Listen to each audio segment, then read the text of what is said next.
Quruluş Osman 187-ci bölümünün analizində Osman Bey'in Esenbiçe'nin gözü önündə kılıcını Uluqanın böğrüne sapladı. Cərgutay kardeşiyle karşılaşmada duygusallığa kapılarak kardeşini öldürmedi. Altuqa da oradan kaçtı. Esenbiçe Hatun Uluqanın bu durumda olduğuna çok sinirlendi. Peki Uluqan orada herkesin gözü önünde ölecek mi? Koses bu bölümde geri dönecek mi? Esenbiçe Hatun'a sinirlenen İlbay ve Begüm ihanet edecek mi? Tüm sorularınızın cevabını bilmeniz için unutmadan arkadaşlar, kanalımız yeni olduğu için beğenileriniz benim için çok önemli. Videonun sonunda yapacağınız tüm yorumları okuyup cevaplıyor olacağım. Uzatmadan devam edelim. Videonun sonuna kadar izlemenizi tavsiye ederim. Uluqan'ı altın diye peşine takan Osman Bey ormana kadar peşinde koşmasını sağlar. Uluqan da ormanda Osman Bey'i öldürerek altınları ondan alarak Osman Bey'i zor durumda bırakmak ister. Osman Bey ta evvelden plan yaparak Uluqan'ı tuzağa düşürmek ve ondan ölen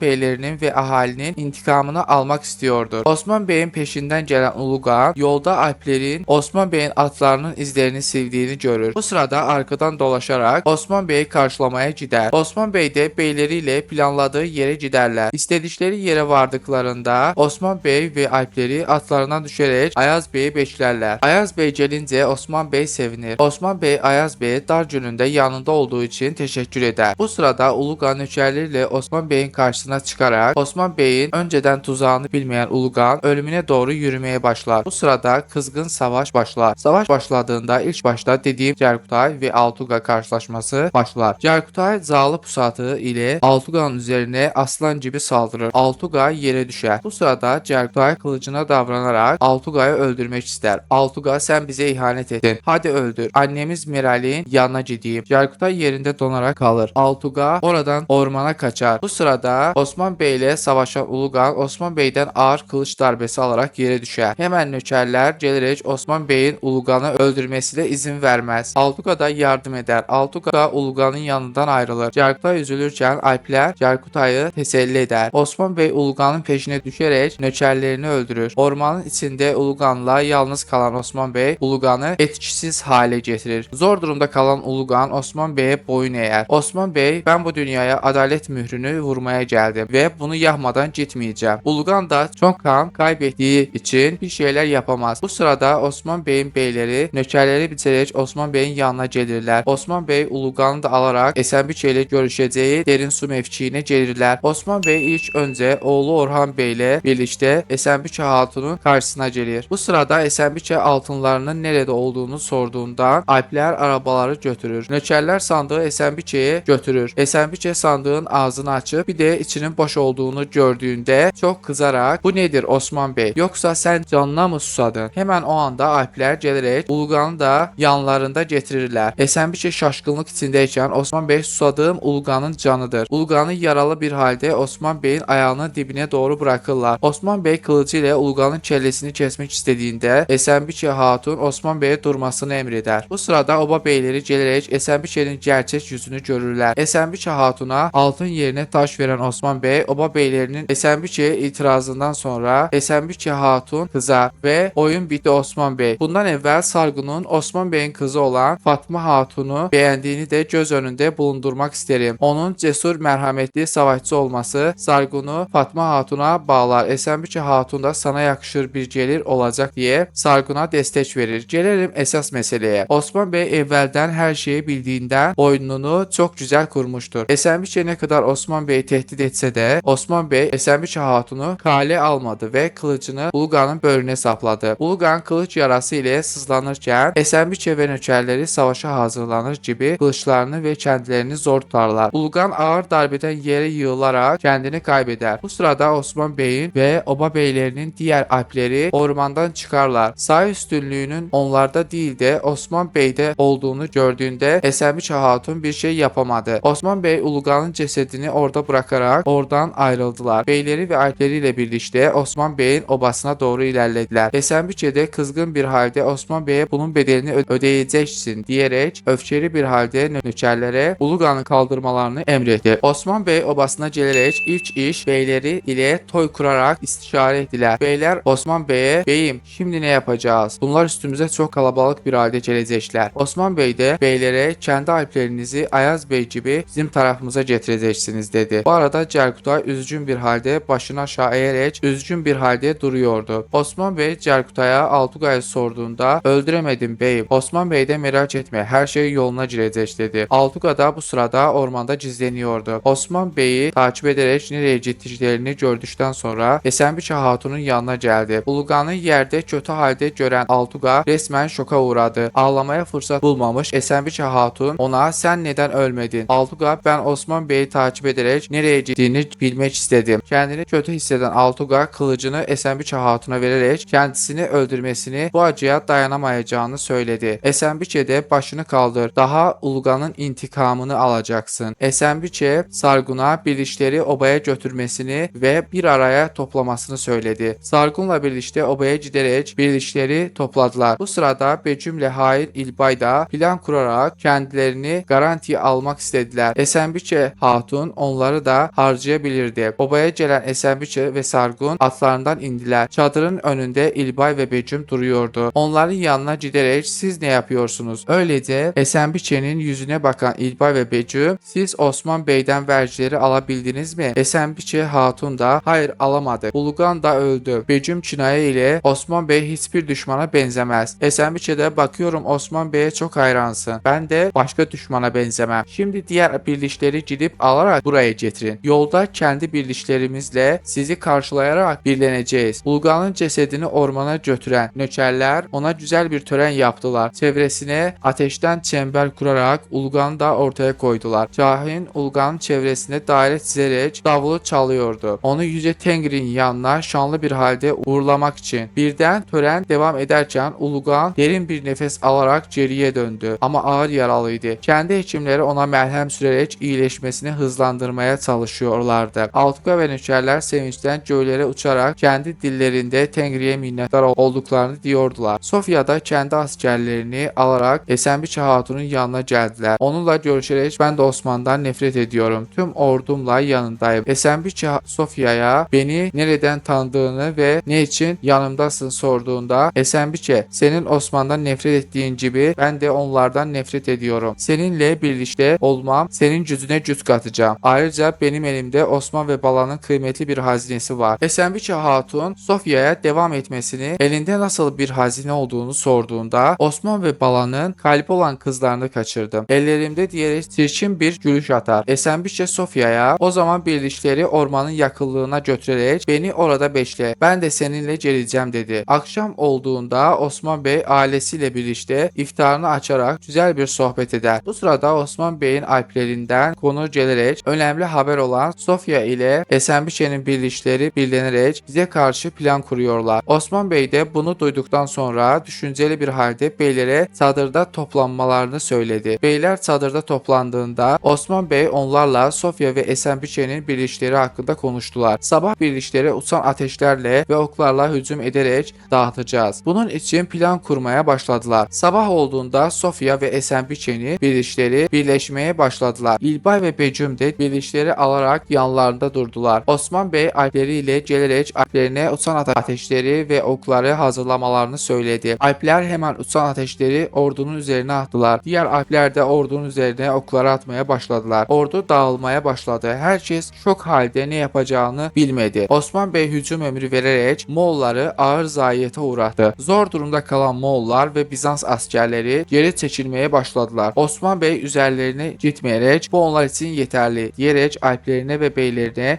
geri çekilme emri verdi. Bu sırada Altıga Ulugan'ın yanında Tengri'ye dua ederek Ulugan'ın iyileşmesini istiyordu. Ulugan bir anda gözlerini açarak derin nefes aldı ama yerinden kımıldayamadı. Evvelki bölümlerde Mihail Koses hakkında, yeni bölümde bizimle olacağı hakkında konuşmuştuk. Mihail Koses Bizans İmparatorluğu ve Osman Bey zamanında yaşayan kahraman Bizans komutanlarından biriydi. Kendisi Harmankaya mevkiinde olan Harmankaya Kalesi'nin komutanı olarak vazife yapardı. Kuruluş Osman dizisinde de Mihail Koses'ten sıkça bahs edilmiştir. Osmanlı İmparatorluğu'nun kuruluş zamanında Osman Bey ile karşılaşmış, onun rakibi olmuştur. Hatta Osman Bey Koses'in kardeşi Maria'nı Turgut Bey'in elinden alarak ona yardım etmiştir. Turgut Bey'in alpleri Mihail Koses'in elinde olduğu için onun kardeşini kaçırarak esir koymuş, sonrasında Osman Bey'e vermiştir. Dizide adı Mihail Koses olsa da adı Köse Mihail'dir. Osman Bey ile birçok karşılaşmasından sonra onunla dostluk kurarak arkadaş olmuştur. Sonrasında dediğimiz gibi adını Köse Mihail olarak değiştirmiştir. İslam'la şereflenerek Osman Bey'e Osmanlı'nın kurulmasında destek olmuştur. Müslüman olduktan sonra adını değiştirerek Abdullah Köse Mihail koymuştur. Kuruluş Osman dizisinden tarihten esinlenerek Mihail Koses olarak senaryoya dahil etmişler. Gelelim Mihail Koses'in nerede olduğu ve yeni bölümde gelmesi hakkında konuşmak isterim. Köse Mihail'i kurtaran Osman Bey ona yeni bir görev verir. Yeni görevi Bursa'ya giderek orada tüm bilgileri toplaması, oraya geldiğimde şehrin kapılarını sen açacaksın diye söylemesidir. Koses de seni orada bekleyeceğim. Koses'in Osman Bey'in yanında durması ve Osman Bey'in Koses'i etkilemesinin bir sebebi onun yiğit biri olmasıydı. Bursa'da olan Koses sabahları Osman Bey Esenbiçe'nin ordusunu dağıttıktan sonra akşam ona Bursa hakkında bilgiler paylaşarak burada her şey yolunda olması hakkında bilgileri paylaşır. 5. fragman analizi bu kadardı. Sık sık içerik görmek ve attığım videolardan ilk siz haberdar olmak istiyorsanız abone olduktan sonra bildirim zilini açmayı unutmayın.